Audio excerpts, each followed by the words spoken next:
متاسفانه کم شدن روزانه ارزش پول ملی ما تبدیل به یک تهدید خیلی بزرگ برای اقتصاد و معیشت خانواده ها و مردم ما شده که با اندکی دوراندیشی شاید بشه از اون یک فرصت طلایی ساخت. وقتی ارزش پول ملی ما روزانه کم میشه، خب به طبع کشور ما یک کشور ارزان قیمت و البته یک مقصد گردشگری ارزان قیمت برای همه دنیا میشه. این رو تا اینجا داشته باشید. بریم سراغ تحریم هایی که سالها ظالمانه و ناجوانمردانه به مملکت ما و به مردم ما تحمیل شده و البته خب راههای خیلی زیادی رو برای دور زدن تحریم ها امتحان شاید به جای این که ما بخوایم کالا و خدماتمون رو بدیم دست کاسبان تحریم و دلال‌ها تا ببرن اونور آب و با نصف قیمت توی بازار سیاه بفروشن و در نهایت خودشون هم خیلی بیشتر از مایی که صاحب کاریم سود ببرن، بتونیم مردم بیرون از این مملکت رو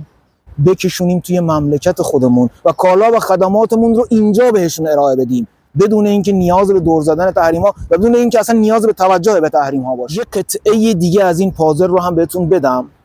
خوزستان، سرزمین زرخیز خوزستان که تمامی ظرفیت‌های گردشگری رو از بحث گردشگری سلامت تا میراث فرهنگی، کشاورزی و حتی طبیعت و مرزهای بین المللی خوزستان و دسترسیش به دریای آزاد رو هم بذارید تا یک منظره با دورنمای فوق‌العاده برای کسب ثروت و رونق اقتصادی داشته باشید.